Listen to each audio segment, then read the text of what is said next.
All right, man. You already know what it is. You already know what it is, my lovers. It's Jimmy Highroller, the legend. Now that we wembanyama, now we know his name, eh? We can now everyone's like, we trying to tank for him. He's a next level talent. He's this and that. And I'm gonna be real with you. As far as Victor Wembanyama, I would honestly say that when I watched the video, I reviewed the video and I saw Scooter Henderson. I think I would want Scooter Henderson before I'd pick Victor Wembanyama. And it's actually I only watched a brief part of the Jimmy Highroller video, but it's for the reason that he speaks about in this video. And he's absolutely right. Best prospect I personally ever evaluated is a once-in-a-lifetime type of talent. It's really not fair. One kid can have so much talent. Simply put, he's a generational talent, described as literally one of the best NBA prospects ever. He's a unicorn. People don't talk about him like he's a future all-star. They start the conversation with future MVP. That's some pretty high praise for an 18-year-old who hadn't even played an NBA game yet. Except these remarks are not about LeBron. All of these comments are about the 2023 draft prospect, Victor Wembanyama, a player who scouts are saying might just be the best NBA prospect of all time. Except there's just one thing scouts are forgetting. Today's video is... Okay, now the thing that the scouts are forgetting, and this is what I said, is his height. Players that are his size don't have good durability, whether it is the amount of minutes that they play per game. Like, you get a player like Kristaps Porzingis, he averaged career-wise so far about 30 minutes a game, and with that, he's rarely available for 82 games. So depending on the style of player and the way that they play, you've never really seen a 7'2" and above play high minutes, multiple 82 game seasons. The only player that the research that I can think of off the bat is Kareem Abdul-Jabbar. He was 7'2", and his playing style allowed him to play a long time in the league. He played up until, I believe, he was the age of 40, 20 seasons.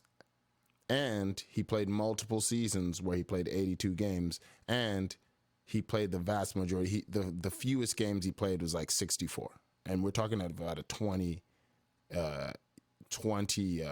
season career. And he didn't have any seasons off. You know, a lot of players, that's just how rare it is. It's to say that what Kareem did, plays in part to why he's the points leader, as well as just being a fantastic scorer, but his availability and durability and his playing style, where the Victor Wembanyamas of the world, they're kind of these 7-foot wing type players. And if you're expecting a 7'4" person to move like a wing and not have it wear and tear on their body, you got to really consider that. And so you really got to consider with players like Victor Wembanyama, I don't think he can be the one player to carry your team. He can't be the Giannis unless he shows us something we haven't seen before, right? If he's going to play that wingy style, like kind of a Giannis style where he's a big, but he's still very mobile, because that's his style of game. Victor Wembanyama, that is his style of game, whether you like it or not. And he's nice when he's on the court. You can't argue with it. But the durability. So when you're scouting him, we saw a video with him versus Scooter Henderson. Real talk, I'll take Scooter Henderson, not because I think that Scooter Henderson is a better player, although I think Scooter Henderson is as good a player. I really do, because he's 17 to have that refined skills. Is if he keeps refining those skills, he's going to be incredible. But I just think Scooter Henderson, in the long term of your franchise, making decisions for your franchise, Scooter Henderson's going to be more available based on data, based on the data sets of players like Scooter Henderson versus players like Victor Wembanyama, Henderson's going to be more available. So you have to consider that when you're picking these people in terms of a long term. Or if you're picking Wembanyama, you got to understand that you got to be pairing him up with players that complement his style so that he doesn't have to take on too much of the load. If Wembanyama can be most effective finishing games, maybe, starting games, finishing games, then really that's kind of the player you want. And if players didn't make such a big deal about starting and not starting, I feel like players like him would come off the bench, Wembanyama, and be able to dominate second units and, kind of play at the end, like come off the bench, but then ultimately finish the game. I think that'd be an amazing, and then really manage his minutes. So you're trying to get you really have to realistically look at the data and say, Wembanyama, best case scenario, will give you 30 solid minutes and still be able to make it through his games in the season. Manage his minutes, sit him out games if he has minor injuries so that when it's the important playoff times, he can play. He can make it, but you have to look at it in the mindset of a more modern mindset where you're resting players. If you don't look at it in the modern mindset of resting players and trying to grind this kid out, then he ain't going to make it that long. So you have to really factor that in too. And I know there's a lot of old heads that don't mess with that, resting players, but as someone who is used to watching European sports growing up, that's not a big deal to rest players and not have them start every single game. So if Americans took more of that European mindset where even if you weren't resting him, you were definitely doing games where you weren't playing him as much. And that was just what it is. He's just not going to play. He's going to have restricted minutes because of his size and ability. And you really need to consider that for bigger players. And I wish the NBA moving forward would be more thoughtful about that. Are taller. Yao Ming, Ralph Sampson, Rick Smits, maybe Arvydas Sabonis. I'm sure a few names come to mind, but only a few, and that's because even in a league full of giants, there just hasn't been many players this tall. In fact, throughout the NBA's 75-year history, there have only been 26 players who were 7 feet 3 inches or taller. Of those 26 players, only 3 of them are currently in the NBA, and only 3 others made the Basketball Hall of Fame. See, despite size and length being one of the most valuable assets in the game of basketball, there is such thing as being too tall for the game. At what point does a player have too much height? Well, if history tells us anything, it's that the threshold is about 7'1". I know, it's a rather specific number, but time and time again, we are shown that anyone above 7'1" is bound to have significant, if not career-ending injuries and health issues due to their incredible size. Out of these 26 players, really only about 7 of them went on to have notable careers. And of those 7 players, 5 of them either missed. Okay, now, look at these players. Jimmy Highroller, you're a genius, boy. But look at these players right here, okay? And then when I say look at these players, now also say championship basketball. And do you see any of these players being able to contribute to a championship team? I see a lot of players who have injury problems. I see a lot of players. He didn't include. He includes 7 and 3 and up, which is more accurate because we have Kareem, like I said it earlier. But this is correct. So when you look at these players, you got to really think okay, I'm looking at data sets in history right now. I'm not dealing with my emotions. My emotions tell me that this player is baller. You know what I'm saying? My emotions tell me this kid is a generational talent in terms of what you see when he's able to play. But then my long-term GM mind is how available is that generational talent going to be on the floor? How injured is he going to be? Do I want this kind of kid playing for France and doing international games along with the 82 game? And then if you're getting into the playoffs, you could be playing up to 90s and the 100 game season with the preseason included. And this guy would do international stuff because they're going to want him to play for France. It's a lot. So even as good as he is, the way the NBA is, the amount of games they make these players play, and kind of gas him to try to be like, oh, if you don't play 82 games, you still can't make the same money. I mean, they really could, though, because the television deals and the rebranding and the remarketing of the NBA, you still make pretty much similar money if you didn't play quite as many games, or at least just let these players sit a little bit, have built in that mentality in the fan base just to understand, hey, we wanted these players to be around for more years than like a ton of games for 5 years. I'd rather him play like 75% of his games and be able to make it through a 15-year career than play all of his games and burn out in 7. So they have to do more analytics on those things and just make the best business decision for the player's long-term career. Because I think, honestly, getting the expectation in the fan base that the players are going to play around 75% of the games, and if players want to go hard and like do 82 games a season, I'm just not. My mentality, I understand it in terms of like being a kid and collecting basketball cards and looking at their stats and be like, oh, he did 5 82-game seasons in a row. I mean, that's great, but you got to rest the body. You know what I mean? You gotta rest these guys a little bit, and I believe in that. Especially they're traveling across country. It's a lot of games, and basketball is taxing on the ankles and legs and Achilles and stuff, and the hamstrings and things like that. It just really is. So it'd be nice if that was considered more. Missed entire seasons due to injuries or had to retire due to injuries. You'd actually have a hard time finding more than a few players who were taller than 7'1" who didn't have careers plagued by injuries. There seems to be a specific limit to how big a player can be before their size quickly becomes a debilitating detriment. And I say all of this for one reason. This kid, 7'3", 18-year-old Victor Wembanyama, a player that possesses all the physical tools and skills to be a once-in-a-generation talent, but may just be too tall for his own good. Victor is already being anointed as the best NBA prospect since LeBron James 20 years ago, which sounds like a massive reach until you watch the kid play. See, over the last few decades, we've witnessed some of the all-time greatest NBA prospects get drafted. The kind of talent that has teams scrambling to lose as many games as possible to get. Shaq in 1990. Okay. Players that I watched that I knew before they were drafted that they were going to be good. I wasn't familiar with Shaq before he was drafted, in all honesty. I don't know. I mean, I grew up in boarding school in England, so in 1992 was around the time I was in England at that time. So I would come back for holidays and stuff. So I'd miss things like the draft. So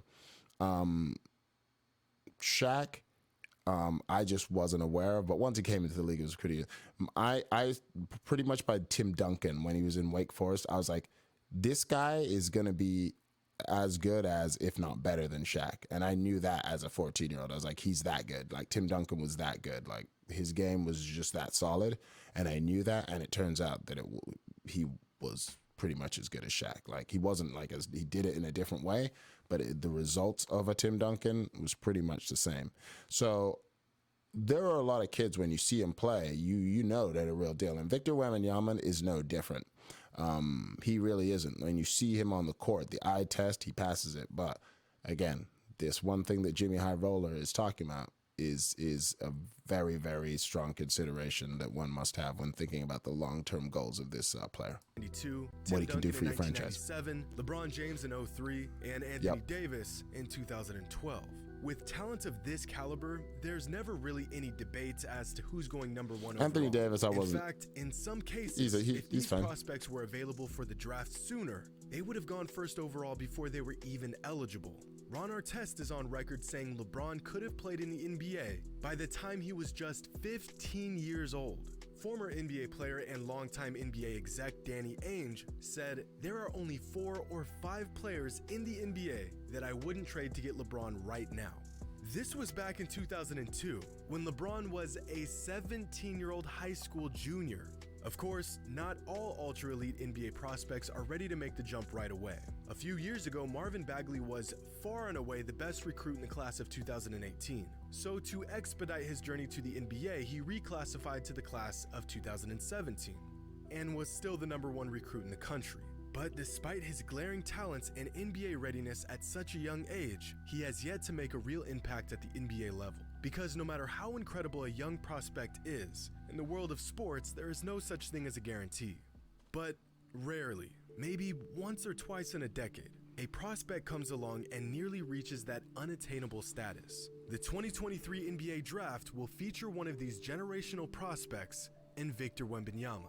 Victor has been in the spotlight for quite a while now, and not even 24 hours early, maybe once or twice in a decade, a prospect comes along and nearly reaches that unattainable status. The 2023 NBA Draft will feature one of these generational prospects. Look his number too, Scooter Henderson. He's 6'2", 195. He's a whole foot shorter. But Scooter Henderson is a championship player. I'm saying that now. Scooter Henderson is a championship level player. Victor Wembanyama, I don't know. You know what I mean? Like, I think I really do think he could be good. But if I was picking the two today, I could be wrong too. I'd pick Scooter Henderson. Even though I like Victor Wembanyama's game, I love it. It's not a basketball decision. It's a health. It's how I think his body can hold up decision. That's the only reason.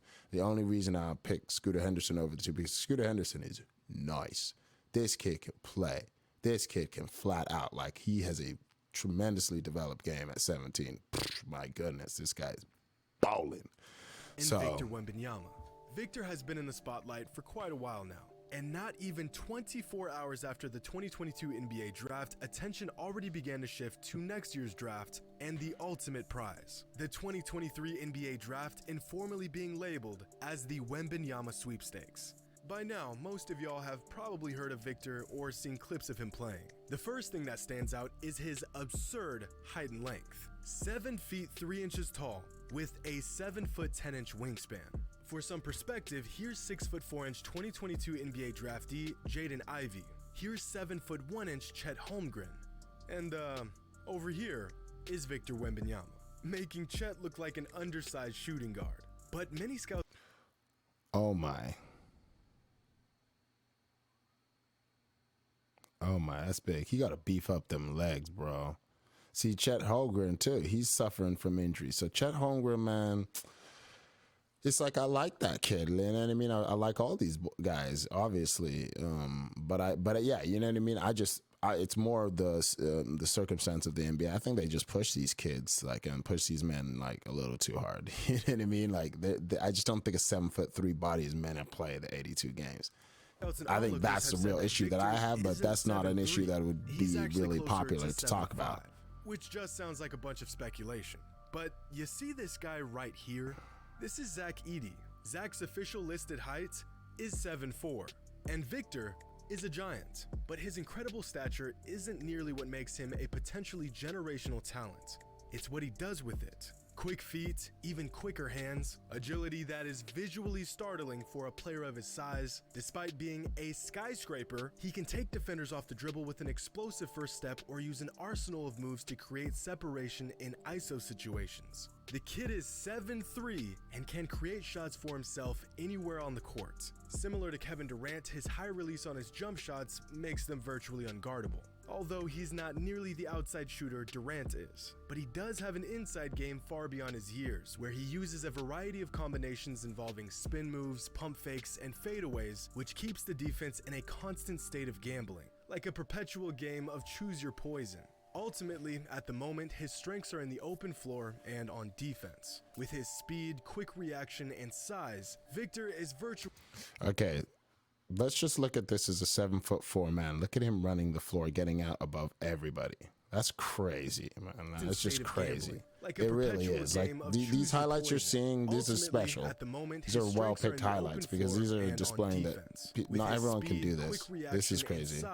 Victor is virtually an automatic bucket in transition. He has the situational awareness and athleticism to create transition. He's got long strides, man. Out of thin air. And on defense, he already possesses world-class instincts and timing, and his insane length allows him to seemingly be in two places on the court at once. However, that's just good, but no. That's more than just a... I like that. Okay. Oh my God, it's like, that's the thing, man. And then every time you see him in the tape, your mind goes out the window. I'm like, oh my gosh, what is this? Look at this. He's to create transition opportunities out of thin air, and on defense, he already possesses some of these defensive plays are lovely. And his It's more like this. Oh my goodness. Look at him just crash down. Boom.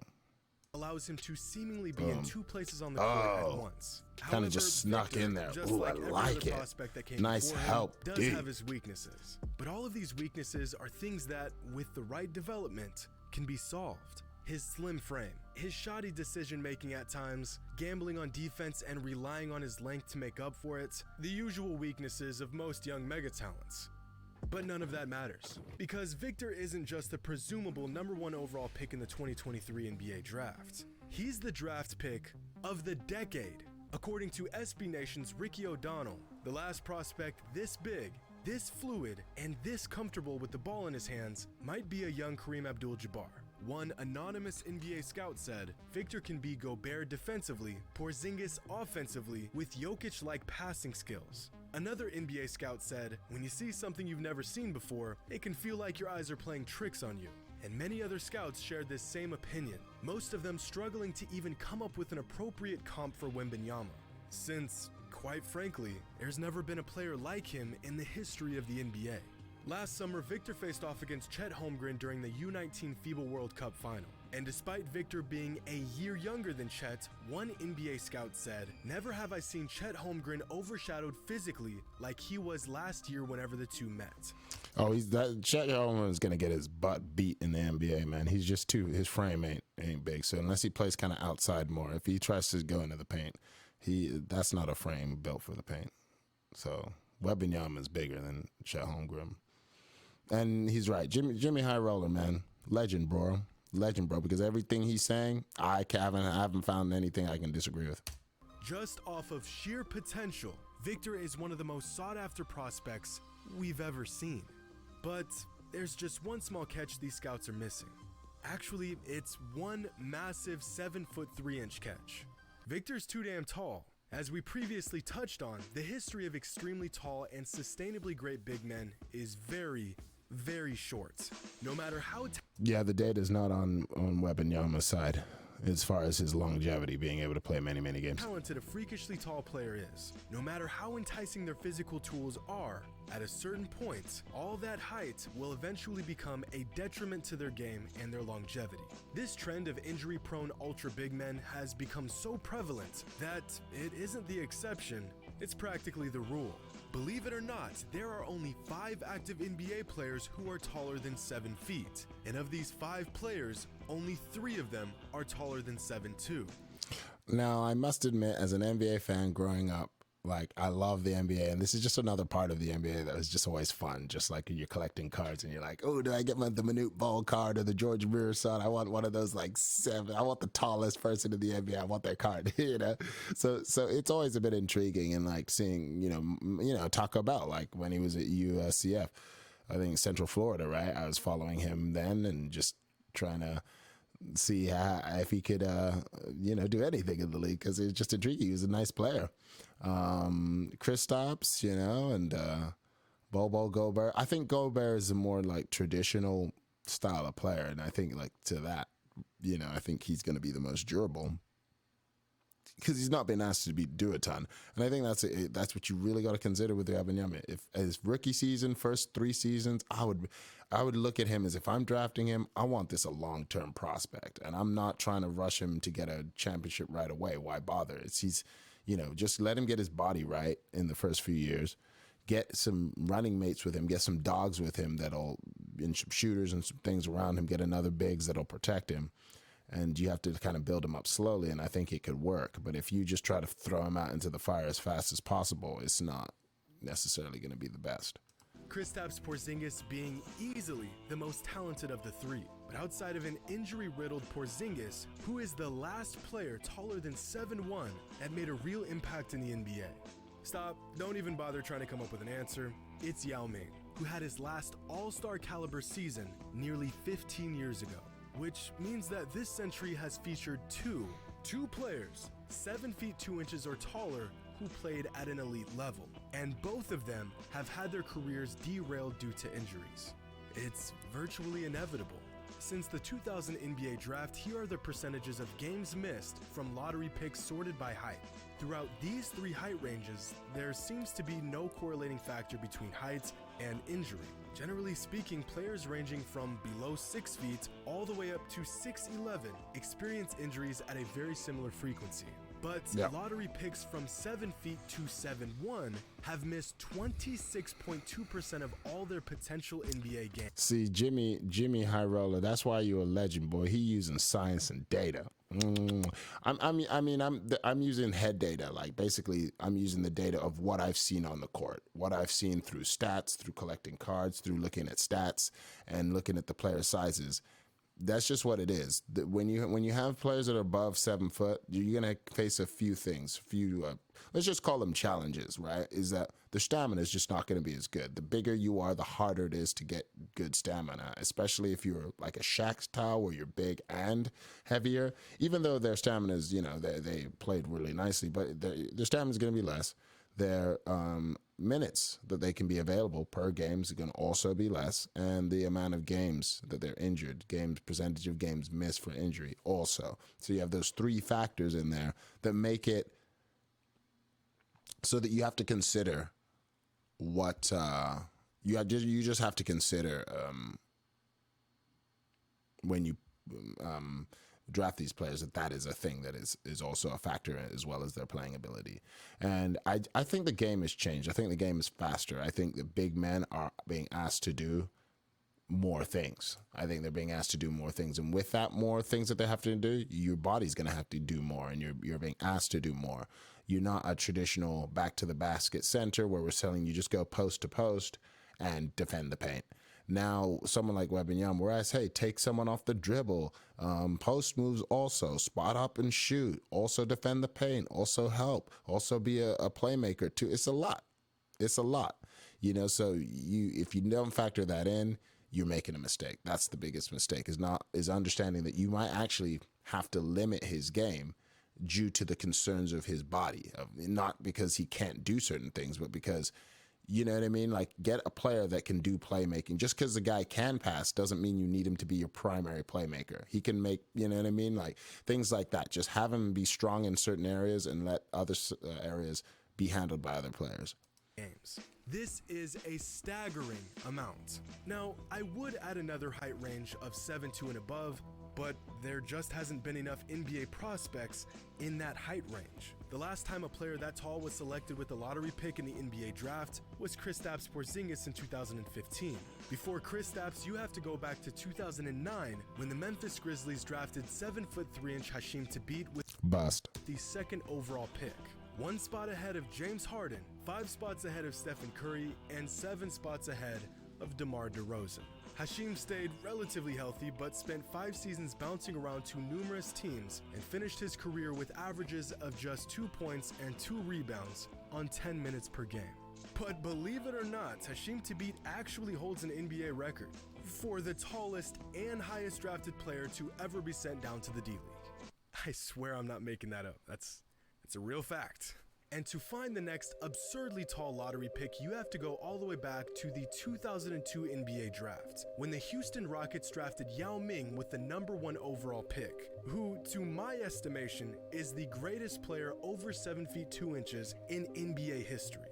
To this day, Yao Ming is criminally underrated. The only thing bigger than he were the standards put upon him coming into the NBA, and he lived up to that standard. But unfortunately, the height that made him an unstoppable force on the court was also the cause of his retirement smack dab in the middle of his prime at the age of 30. Finding a young, talented player with... That's what I'm saying. Because Yao Ming was expected to play game in, game out, and put all those minutes, he just couldn't do it, man. The body just can't hold up. Like, Kareem's the only player that could do it. And I'm not sure how tall Wilt was, but Kareem's legit 7'2", in terms of NBA measurements anyway. And he was able to play a significant amount of his career and not miss entire seasons. But, whoa, difficult. 30 years old, he retired, Yao Ming. Feat in its own right. Finding a young player with this much size with the expectation that he has a long and healthy career would be nothing short of a miracle. To say the odds are stacked against this young man would be an understatement. We've just rarely seen any player pull it off. But that's the thing.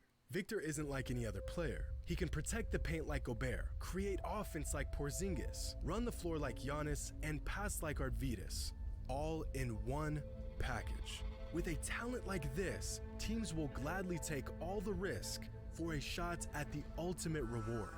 If he can stay healthy, Wembanyama has the opportunity and the skills to be a player unlike anything the NBA has ever seen.